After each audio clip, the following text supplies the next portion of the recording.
Good evening to everybody. Thank you for hosting us, Mr. President and Panagiotis.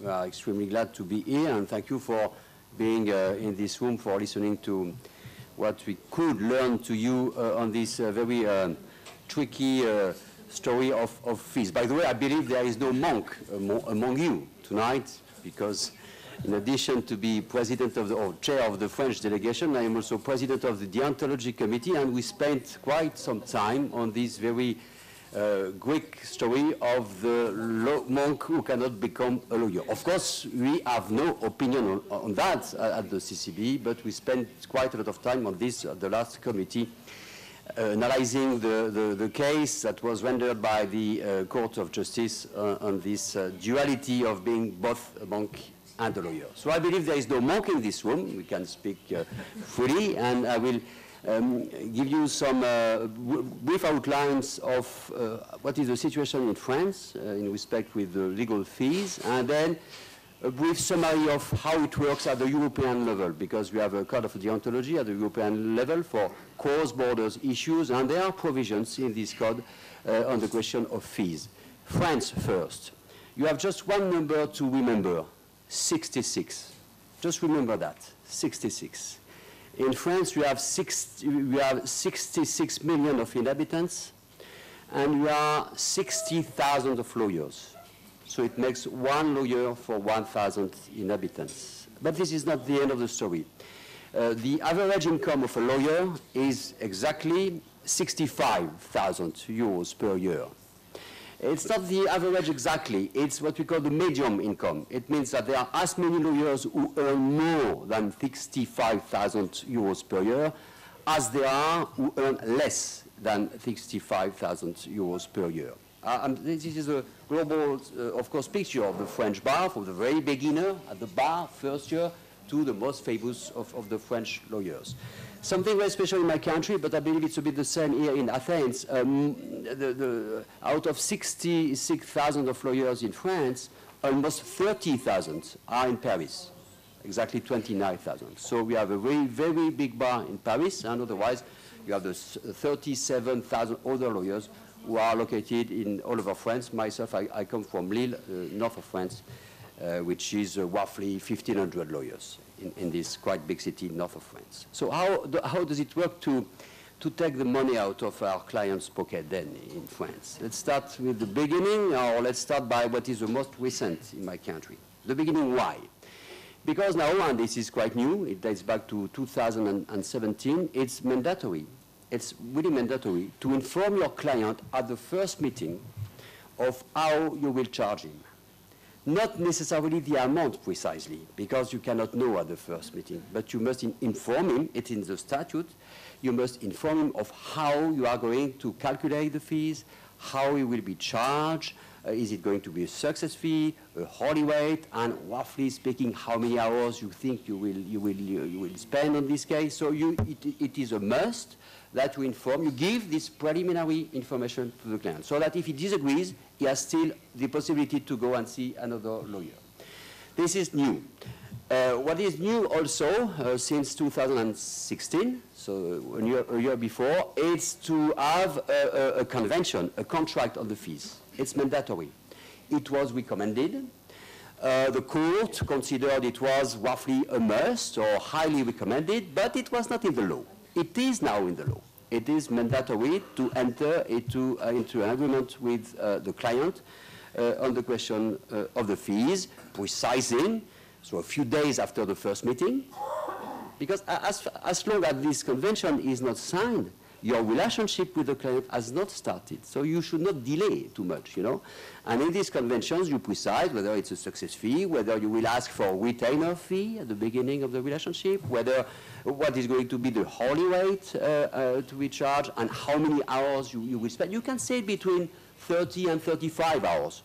Between 30 and 40 hours. That is okay, but because you never know exactly how many hours you are going to spend. But it has to be, however, quite precise, and it has to be signed by the two parties, the lawyer, the attorney, and the client.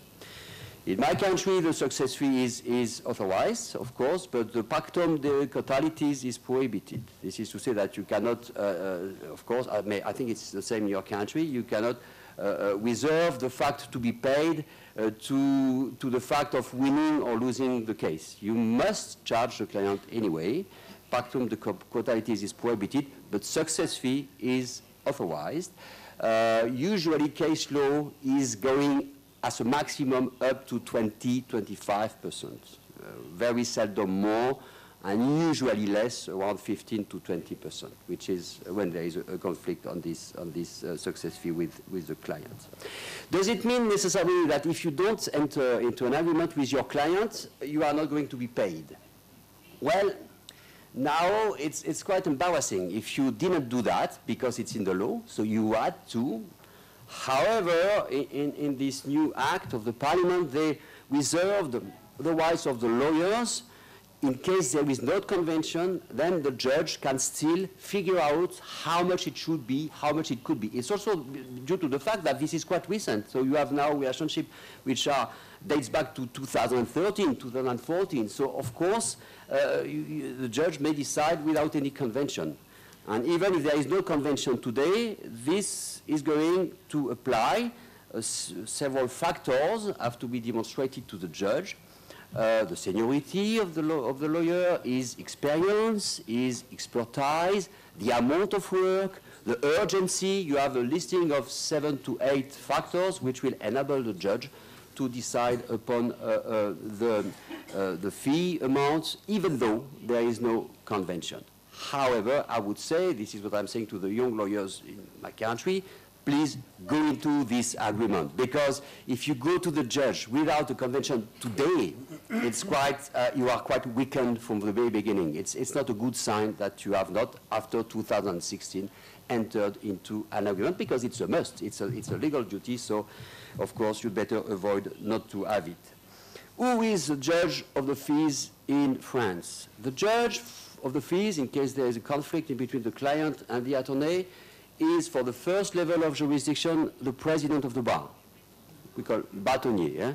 Bâtonnier, of course, for large bars, just like Paris or even Lille, Marseille, Lyon, he's not going to do that by himself. I mean, this is too much work, but he has delegates, usually former presidents of the bar, who are going to look at the arguments of the client, of the attorney. It happens that there is a hearing, you know, so that the people can attend the hearing and express their arguments to the delegate of the bâtonnier, and then he will give his sentence, which is subject to appeal. Of course, the client or the attorney can always appeal this judgment, and there are special sections at the appellate courts for deciding over this issue when there is an appeal. Some prohibition, apart from the pactum de cotalitis, still remain in my country. The sharing of fees with a non-lawyer remains prohibited. It remains prohibited. You cannot share fees with somebody who is not a lawyer. This is still prohibited, which is a bit embarrassing with new way of doing the job, because you have many lawyers now who work with online platforms. You know that maybe in your country. My country is quite a lot. There are many, as well as in Germany, many platforms, you know, legal platforms. And some lawyers are working rather actively with these platforms. So, of course, the case are referred to them by the platform. So, but the French Bar Council in 2016 was still very strict. There is no possibility of sharing the fees, even with this kind of commercial company, just like online platforms company.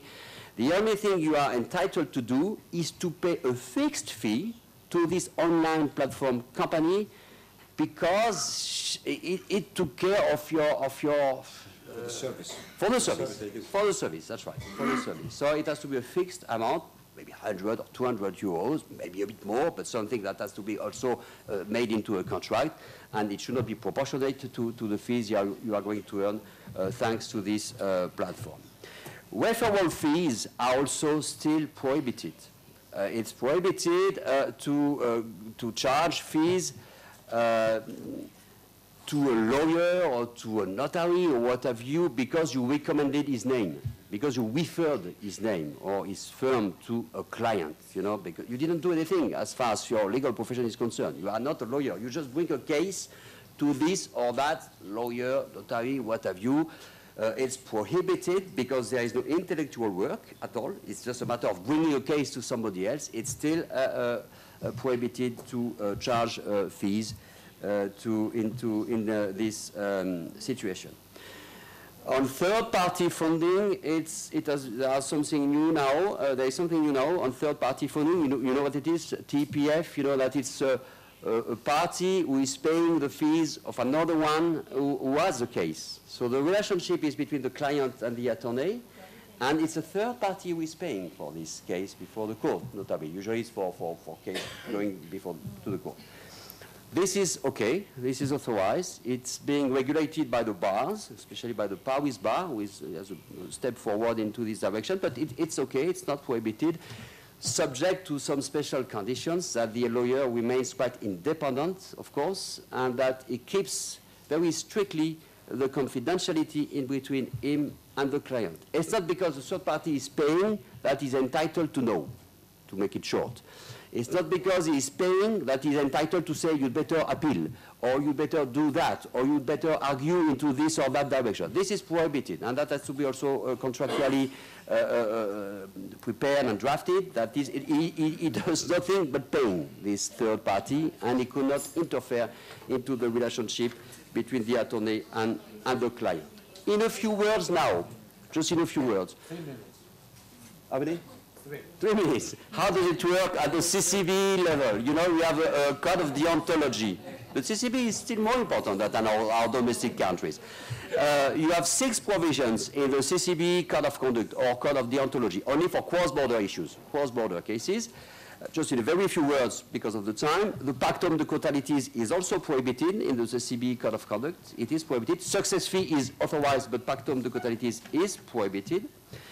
There is no special provision on a contract as we have in France, but there is also a duty to inform the client in the CCBE code of deontology. You must, at the beginning of the relationship, inform the client of how he will be charged, and the fees have to be charged with a reasonable and justified way. This is, you know, something, and of course, respecting the domestic law of the lawyer.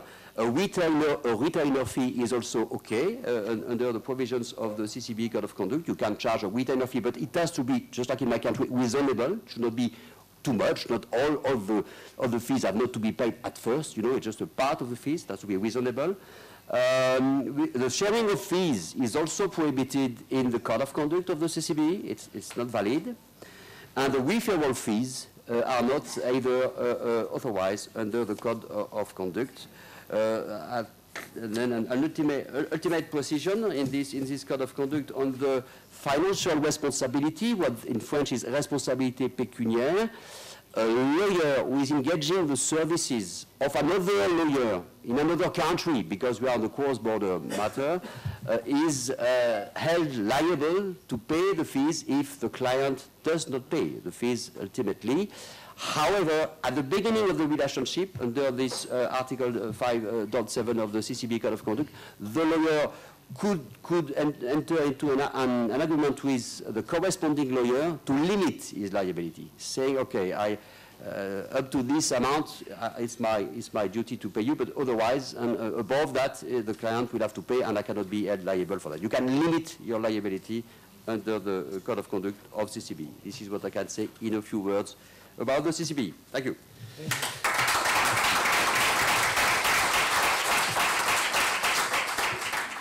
Ευχαριστούμε πολύ.